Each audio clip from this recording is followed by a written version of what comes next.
He kōna I purangi tēnei nā te reo irirangi o Aotearoa. So we're now going into our other facility, salt water, and do research on that. So what we were doing in this facility up until the end of Tuesday was actually looking at thermal tolerance. So we were warming the water and looking at how families performed from the New Zealand King Salmon Company breeding program. And we were able to identify families that are still feeding and growing at higher temperatures.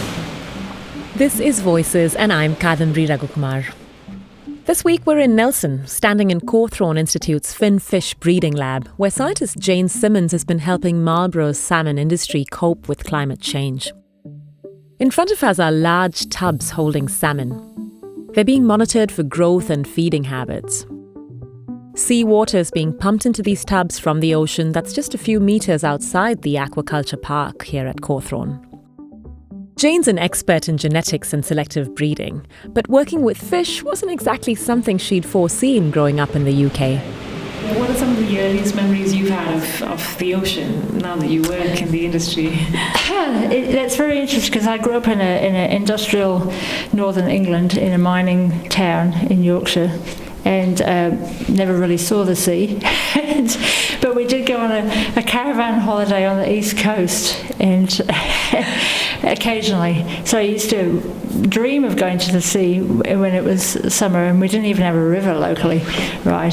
So it didn't really feature in my life very much until I came actually to live in Christchurch, right? And suddenly realised, there's a whole beautiful world out there, and having the sea on your doorstep was fantastic. So have you always worked on salmon, on genetics and salmon here in New Zealand, or has it been other? I mean, I started off on cats and then fruit flies, Drosophila, and then salmon, and then realised I really liked working on fish. And why is that? I guess just that they were interesting, but they also had that applied side of it. So seeing that the work could be of benefit, in aquaculture, that really appealed to me, to be able to work on that side of things. And I was lucky enough to get hired by a salmon farming company in New Zealand and ended up setting up their breeding program. This was like in 1994. Jane's been at Cawthron for about 5 years now. She's part of a really global team of experts here with nearly 300 scientists from 35 different countries. Cawthron seems to attract quite a few overseas scientists. Mm-hmm. Why do you think that is? I think Nelson is a great place to live, New Zealand's a great place to live, so a lot of scientists want to come here, but also we advertise for positions, they're very specialist often, and so we really end up having to look globally for the expertise. So it's a bit of both. It's bringing in that expertise, plus also people realise it's a great place to be. But for New Zealand's salmon industry that's located here, it's not all smooth sailing in Marlborough at the moment. With global warming and an industry based on farming a cold water species of salmon that's susceptible to even 0.5 degree or 1 degree change in water temperature, the challenge is huge. We've been selecting for these traits like growth and product quality. How can we now look at what we need to do to make our stocks resilient to climate change? And so that's an important question as part of the industry adaptation to what's coming or what's happening now, because they're already being impacted. To give a sense of the scale of that impact, last year was the first time New Zealand king salmon had to close some of its farms because of higher ocean temperatures. That caused a net loss of $55.7 million for the company in the 2022 financial year, with thousands of tons of fish having to be dumped in nearby Blenheim's landfill. Yeah, so we've started working with them to sort of look at, can you breed for temperature tolerance? So that's one of the key questions. So we didn't know that. And so we set up a temperature challenge working with the New Zealand King Salmon Company and their breeding program to be able to test families in our facility. What have some of the findings from that program been? Yeah, it looks really good. So there is a genetic component to temperature tolerance. It's got a good heritability. You can breed from it. And so King Salmon now will take the data that we got from their families and select their families, based on that information, to improve their thermal tolerance. So that's really exciting. We've now done it for 2-year classes and 2 different groups, and so it looks really promising. So we're at the Finfish Research Centre now, and what are these biosecurity measures we've got to go through? So to make sure that we don't inadvertently introduce any pests or pathogens into the facility. So to go into where we rear the animals, we have to put new boots on, we have to wash and disinfect our hands. What we do is we warm the water up to a point that's not optimal for the salmon, and then we look at how the salmon respond to that, and then we then pick out the ones that do well at the higher temperature, and then we can relate that back to how they would do in the farms. New Zealand is the world's biggest supplier of king or Chinook salmon. We account for about 85% of global supply. Faced with the increasing impact of climate change, Jane thinks selectively breeding thermotolerant fish could help avoid mass die-offs like the industry saw last year. But how does that actually work? So standard breeding program in aquaculture is where you take certain crosses between a male and a female broodstock, and that produces a family, like brothers and sisters, right? And they're all genetically related to some extent.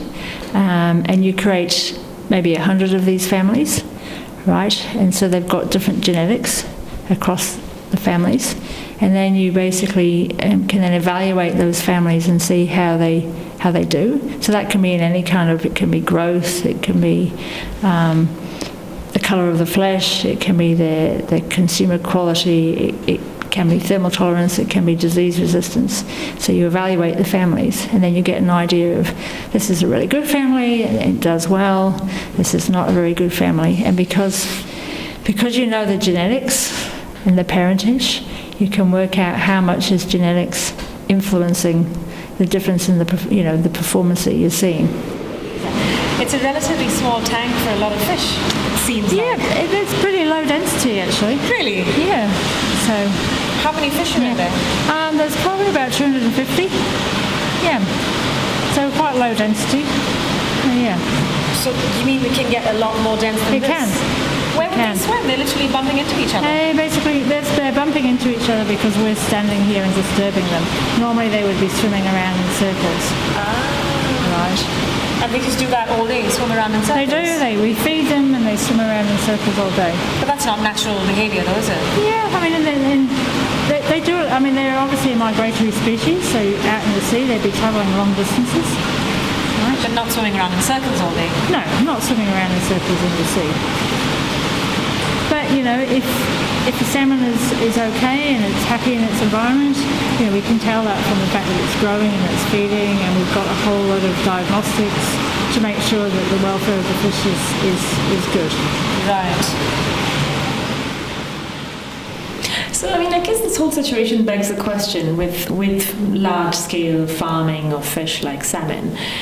As such, it's contributing in many ways to climate change, the scale of it.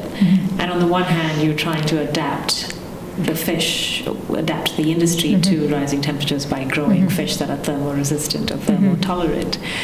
Wouldn't it just be more economical to just completely not even farm at that level and switch to another industry that might be more sustainable?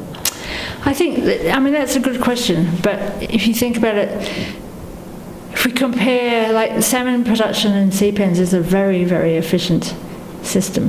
If you compare it, we've just done a life cycle assessment for salmon, and if you look as a way of producing very nutritious protein, it's a very, it has lower emissions than many other protein sources, and also salmon has lots of other human nutrition benefits like omega-3s. People also love to eat it.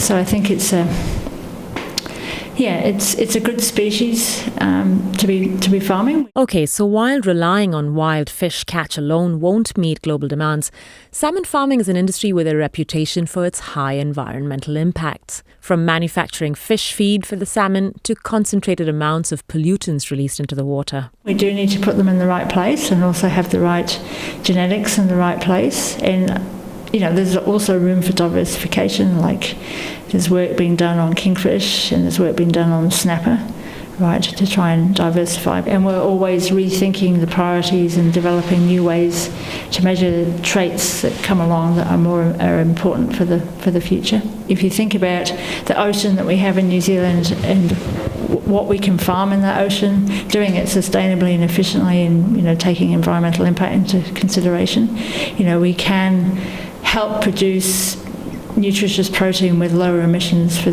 the future and become less reliant on just sort of sheep and beef and other products. So I think it's got a place in that journey forward. Dr Jane Symonds from Cawthron Institute in Nelson talking to me about ways in which salmon fisheries can adapt to climate change. My name is Kadambari Raghukumar, and every week I bring you stories from around New Zealand featuring people from around the world who live here. You can follow Voices on Apple, iHeartRadio, and everywhere else you get your podcasts from. Thanks for listening.